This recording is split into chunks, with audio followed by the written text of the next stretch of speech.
Rising woman foundation का मैं general secretary और राष्ट्रीय प्रवक्ता आज दिवाली के शुभ अवसर पर अपने टीचर, अपने गुरु प्रोफेसर अप्पा साहब कागे सर के घर पे इनका आशीर्वाद लेने के लिए आया हूँ अपने बेटे के साथ, और शिक्षा के ऊपर कुछ गुफ्तगू हो जाए, ये प्रयास है ताकि मेरे सुनने वाले, मेरे देखने वाले, मेरे व्यूअर्स हैं, उनके भी इल्म में थोड़ा सा इजाफा, उनको भी थोड़ा सा जानकारी मिले। जैसे कि राइजिंग वुमन फाउंडेशन मेरा एक एनजीओ है और बहुत सारी एनजीओ से जुड़ा हूँ मैं, जो कि जिला पालघर, थाना रायगढ़, रत्नागिरी और बम्बई जैसे शहरों में काम करता है।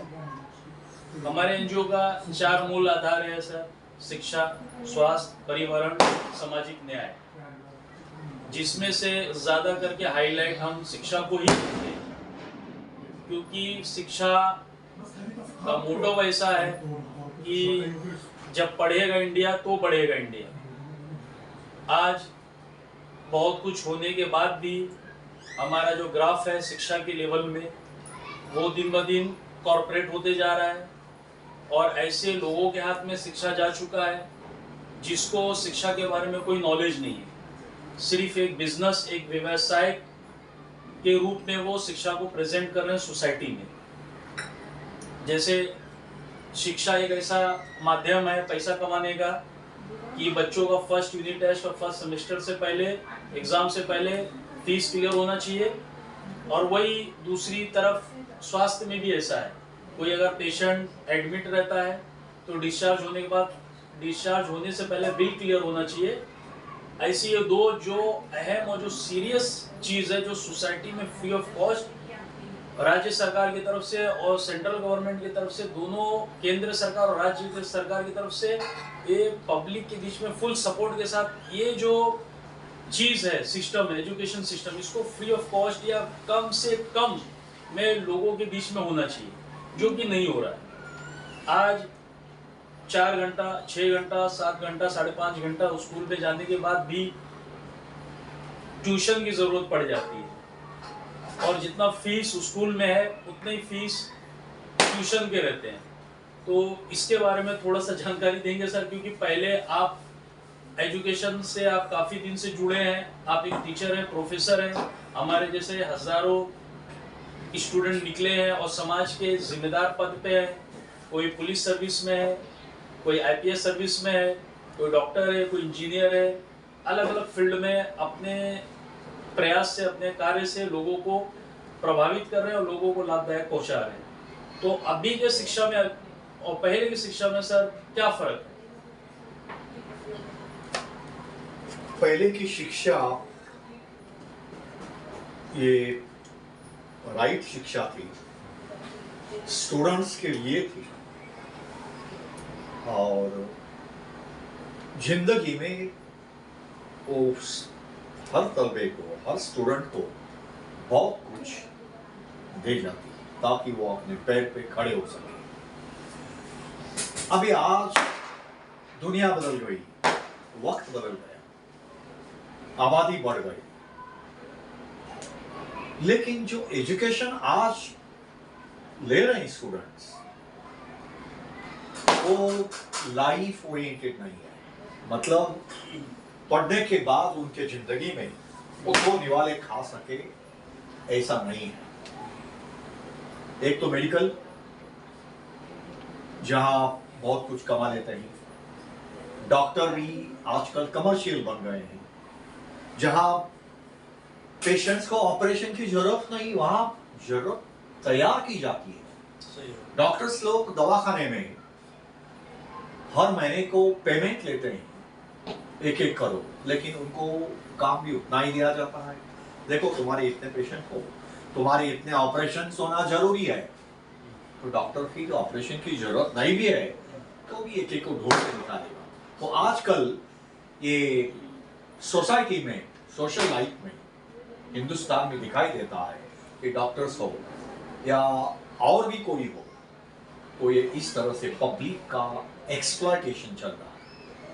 और जो स्कूल की शिक्षा या कॉलेज की शिक्षा है, इसमें भी एक्सप्लॉयटेशन है। जैसे आपने अभी बोल दिया कि स्कूल की फीस उतनी, ट्यूशन गए तो भी फीस देनी पड़ती है। मतलब पहले के जमाने में स्कूल कमर्शियल नहीं थे, आज के जमाने में सब स्कूल कॉलेजेस एक कमर्शियल बन चुके हैं। भले 35% हो, नो प्रॉब्लम, जी डोनेशन दे दो, एडमिशन ले लो। जी। तो वक्त के साथ बहुत सारी चीजें बदल चुकी है और ये रुकना जरूरी है। सर इतना ज़्यादा कमर्शियल हो गया है कि अब स्कूल इस लेवल पे उतर आया है कि बच्चों का वाटर बॉटल हो, टिफिन हो, वो बेच रहे हैं, बैग्स वगैरह बेच रहे हैं, यूनिफॉर्म स्कूल से ही लेना है। हाँ वो भी स्कूल से ही लेना है। यूनिफॉर्म जो एक नॉर्मल पैंट 200-250 में, एक शर्ट 150-200 में, टाई 100 रुपया 50 में, बेल्ट, यानी पूरा यूनिफॉर्म अगर स्टूडेंट का पैकेज लेवे तो 800-1000 रुपया बहुत हो गया। 2,000-2,500 रुपया चार्ज कर रहे हैं। जो स्टेट बुक है, जो गवर्नमेंट की तरफ से फिक्स बुक है, जिसका लेना जरूरी है, और वही सिलेबस, वही टेस्ट, वही वर्कबुक आगे बच्चों को पढ़ाते हैं, मेन पिलर वो है। वो 500, 550, 600 रुपये में बहुत हो गया। उसमें और ऐड करके ये हो गया, वो हो गया, ऐसा बोल के पूरा बंडल बना के 5,000-6,000 रुपये में पेरेंट्स को दे रहे हैं। सही। और पेरेंट्स सर झुका के ले रहे हैं, यानी 2 टाइम खाने का पूरा सिस्टम नहीं है, लेकिन कैसे भी करके ये सिस्टम को फॉलो करने के लिए अपने आप को गिरवी मार के और उनको करना पड़ रहा है मजबूरी में। सही। तो ये लेवल के बारे में आप क्या जानकारी देंगे सर, ये क्यों ऐसा इतना हो रहा है और प्रशासन क्या कर रहा है, और पेरेंट्स की भी इसमें गलती है? नहीं, parents are not that much responsible, but the government is certainly responsible. Government should pass certain laws which the schools will have to follow. They should be compelled to accept and follow the rules set by the government. But the government is not doing so because most of the institutions, schools, colleges, public schools, they are run by the VIPs and the ministers and the MLAs. And education system is now made of such a type that they can make easy money. This is called making easy money. आराम से पैसा कमाना। तो this must be stopped and the government can do if it decides. अगर सरकार चाहती है इसे बंद करवा सकती है, कानून बनवा सकती है। फीस के बारे में भी गवर्नमेंट अपने रूल्स लगा सकती है, इससे कोई फीस नहीं देगा या स्कूल चार्ज नहीं करेगा। तो government is responsible, administration is important और सरकार इधर ध्यान नहीं देती। In easy way, just we can tell in easy way, this is white collar crime. Yes. Means day by day the administration, the school people, the corporate people, just they are involving because this is the profitable business. Yes. They are focusing because before first unit test or first semester they have to clear all the balance dues. Yes. After that only the child will be enter in the exam hall. So this is the way, sir.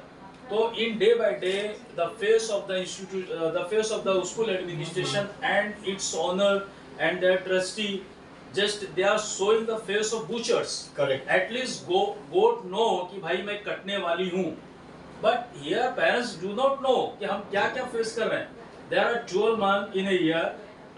Parents are paying 14-month fees. Additional fees, there are computer fees. Oh my God, this is why they are charging the computer fees. Both है. That is the part of the education part, na? Just that is one subject. Why they are focusing extra money for computer, extra activities? What type of the extra activities you are going to do? The routine exercise or sports, annual day, teachers day, parents day, singing competition, these are the routine. This is a part of the pillar of the education. Yes. Why they are the charging extra amount, and the peoples and the parents of the school and parents are just sleeping. They do not want to fight all this stupid corruption is going on the head of every parents. तो just I am telling you sir, this is in your time, that is the emotional business कि भाई बच्चों को हमको तालीम देना है, and teacher also just giving the 100%. Yes. Nowadays what the system is going कि भाई तुम्हारा बच्चा कमजोर है, इसको ट्यूशन में भेजो. Yes. This is a big deal. Continue in every school this is following. भाई जो 4 घंटा 5 घंटा बच्चा स्कूल में नहीं पढ़ेगा, the same teachers doing the private tuition और उसको 2 घंटा 1 घंटे में क्या पढ़ा देगा? नहीं होता है, ये तो बिजनेस हो गया ऐसा. तो this is इसको सिर्फ गवर्नमेंट ही कंट्रोल में ला सकती है. बाकी पेरेंट्स डरते हैं, भाई मैं कुछ बोल दिया तो मेरे बच्चे को तकलीफ होगी, उसे फेल कर देंगे, फलाना करेंगे, साइकोलॉजिकली टॉर्चर करेंगे, ये डर भी होता है. और पेरेंट्स लोगों में यूनिटी भी नहीं है. अपोज करना है तो सब मिल के अपोज कर दिया तो बात अलग है, लेकिन ऐसा भी नहीं हुआ. अभी पैंडेमिक में जो काल हुआ कि लोगों को खाने के लिए पैसा नहीं थे, and the school administration and their union, school union, they do not show the mercy on the student or their parents. Yes. वो फीस लिए, दूसरे स्टेट में 20 से 25% तो एटलीस्ट किए भी, मध्य प्रदेश हो गया और यूपी में भी थोड़ा बहुत राहत मिला, बिहार, झारखंड, छत्तीसगढ़, केरला में भी काफ़ी, उधर साउथ के 4 स्टेट में भी थोड़ा फर्क पड़ा. लेकिन महाराष्ट्र में सर 15% के लिए पेरेंट्स एसोसिएशन को, स्कूल एडमिनिस्ट्रेशन, स्कूल एसोसिएशन के साथ इनको बॉम्बे हाई कोर्ट तक जाना पड़ा. Yes. तो उसके बाद भी 15% जो कम हुआ है वो भी उनका एनुअल फीस, जो एक्स्ट्रा एक्टिविटीज फीस था वो कम हुआ, एनुअल फीस या ट्यूशन फीस नहीं कम हुआ. तो एडमिनिस्ट्रेशन को क्या कुछ कड़ा रुख लेना चाहिए, क्योंकि जब तक ये कड़ा रुख नहीं लेंगे तो जब तक ये एजुकेशन ये बहुत डिफिकल्ट हो रहा है, बहुत डेंजर, ये धीरे धीरे पॉइजन की तरह सोसाइटी में फैल रहा है. अभी ऑनलाइन के नाम पे इतना बीच में किया गया कि हम एजुकेशन जो है मोबाइल पे दे रहे हैं. अब एक गरीब आदमी रोड पे भाजी बेचने वाला एक एंड्रॉइड फोन कैसे अफोर्ड करे? 15,000 रुपया, 12,000 रुपए का एक फोन. अगर घर में 4 बच्चे हैं तो 60,000 पौना लाख रुपया जो उसमें लगेगा, तो बच्चे कैसे अफोर्ड करें? नहीं, वो तो एक नेचुरली कैलेमिटी थी, ठीक है, लेकिन बाकी इन जनरल देखा जाए तो एक्सप्लॉयटेशन हर जगह पे हो रहा है. एजुकेशन ही नहीं, बाकी हर जगह पे हो रहा है. और it is only in the hands of government. ये गवर्नमेंट ही इसके ऊपर सोच सकती है, लेकिन गवर्नमेंट भी सेटल्ड नहीं है. महाराष्ट्र सुबह से लेके शाम तक इसने वो बोला, उसने उसको वो बोला, यही सुनना पड़ता है. स्कूल का कौन सुनेगा? पेरेंट्स का कौन सुनेगा? जो मजदूरी करते हैं उनका कौन सुनेगा? किसान का कौन सुनेगा? जो बेरोजगारी लोग हैं उनका कौन सुनेगा? ये अपना इन्होंने ऐसा कहा, इन्होंने ऐसा कहा, यानी यारा टोला मारला, यानी तेरा टोला मारला. अबे तुम टोले मारते बैठो, लेकिन आम लोगों का क्या है? इसीलिए सर आप जैसे लोगों को कैबिनेट मंत्री में, शिक्षा विभाग में और उनके ऑफिसर्स में सलाहकार की तरह, एक लीगल एडवाइजर की तरह और उनका पार्ट होना चाहिए. इसीलिए कहीं पे भी कोई भी आता है, एजुकेशन मिनिस्टर बन गया, उसको कुछ नहीं मालूम है एजुकेशन मिनिस्ट्री के बारे में, एजुकेशन के बारे में नहीं, वो हमारा ऑफिस फॉलो करेगा, उसके लिए डायरेक्टर है, स्टाफ है, there are setup, staff are working 24 hours. And कोई भी बन जाता तो उससे क्या होता है, जब आपको कोई चीज़ नॉलेज नहीं है, आप दर्जी नहीं हो, आप बार्बर हो, आपकी कलाकारी के बाल काट सकते हो आप, और एक बाल काटने वाले के पास जब आदमी अपना कपड़ा लेके जाएगा तो क्या होगा?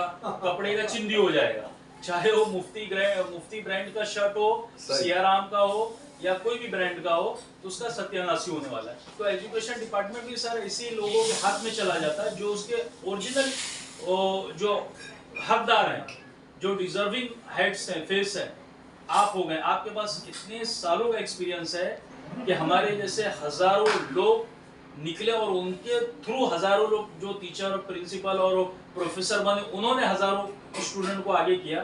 तो आप जैसों को आगे रहना चाहिए, लेकिन वो चीज़ बात नहीं बन पा रही है. तो मेरा कहने का मतलब है कि सर एजुकेशन सिस्टम जो हेड है, तो इसके अंदर क्या तब्दीली आना चाहिए कि ये गरीब से गरीब बच्चा भी आसानी से इल्म, एजुकेशन हासिल कर सके, क्योंकि ये प्रायोरिटी, ये जिम्मेदारी गवर्नमेंट की है, क्योंकि हम गवर्नमेंट को टैक्स भी दे रहे हैं और हम इलेक्शन में चुन के दे भी रहे हैं. सही बात. तो ये आसानी से एजुकेशन कैसे आएगा बिना हेडेक के? बिना हेडेक गवर्नमेंट ही कर सकता है। यहाँ पावर है, वहाँ रूल कराने की ताकत है, वही कर सकते हैं। हम कितनी भी बातें करते रहे तो उसका इफेक्ट तो नहीं होगा।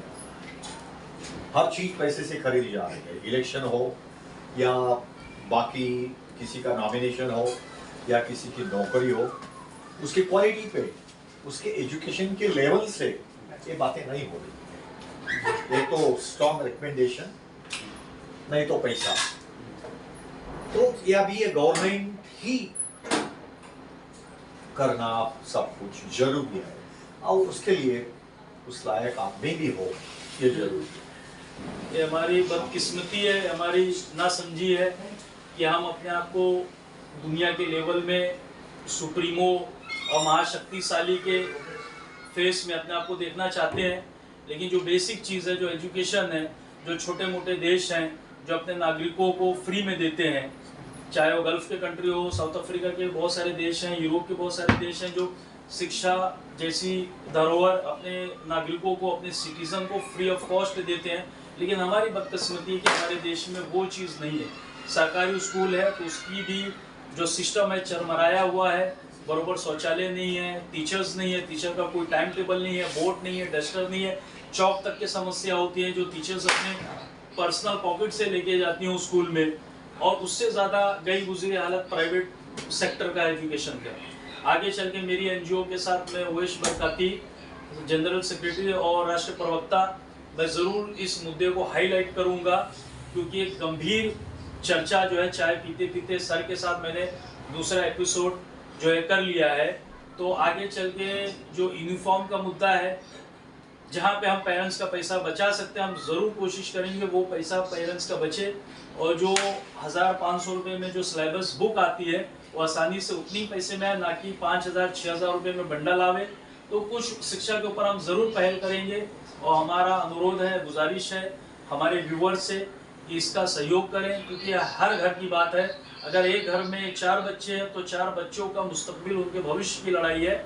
सर के साथ बहुत बेहतरीन गुफ्तगू हुई चाय पीते पीते हमारा, और सर बहुत ही अनुभव है। थोड़ा बहुत लास्ट में कुछ जानकारी मैं रिक्वेस्ट करूंगा सर को, मेरे व्यूवर्स को दें ताकि उसको फॉलो करें। वैसे तो मैंने सब कुछ कह दिया है जी। भ्रष्टाचार हर बेकार चीज की जड़ है पैसा। ये लालच पैसे की खतरनाक है, उसके लिए भी और पब्लिक के लिए। जो करनी है उसको एक दिन भरनी है, वो कभी अपनी करनी खाली नहीं जाती। अच्छी है, अच्छा फल होगा, बुरी है वो भी भुगतना पड़ेगा। तो अभी ये सरकार ही जिम्मेदार है हर चीज, अच्छी चीज को और बुरी चीज को। एजुकेशन के बारे में तो गवर्नमेंट को बहुत ठोस कदम उठाना जरूरी है। हम कोशिश करते रहेंगे, अभी तुम कोशिश में लगे हो, थोड़ा भले 4-2% क्यों ना हो, तुम्हें इसमें सक्सेस मिला है तो इसको और बढ़ाना। और ये स्कूल के पेरेंट्स का एसोसिएशन, इससे भी एक बम्बई का एसोसिएशन हो तो सरकार पे इसका बहुत गहरा असर हो जाएगा, और उनको सोचने के लिए ये एसोसिएशन मजबूर करेगा। नहीं तो मैं बोलूंगा अकेला, तुम अकेले बोलोगे, अकेले की आवाज सरकार तक कभी नहीं पहुंचती है। I wish you all the best. आज के दिन तुम खास मिलने के लिए एक टाइम निकाल के टीचर के घर आए, ये मेरे लिए बहुत बहुत खुशी की बात है। मैं bless you, I bless you from the heart of my heart. May you live more than 100 years and do your best. As long as I live and even after my departure from the world.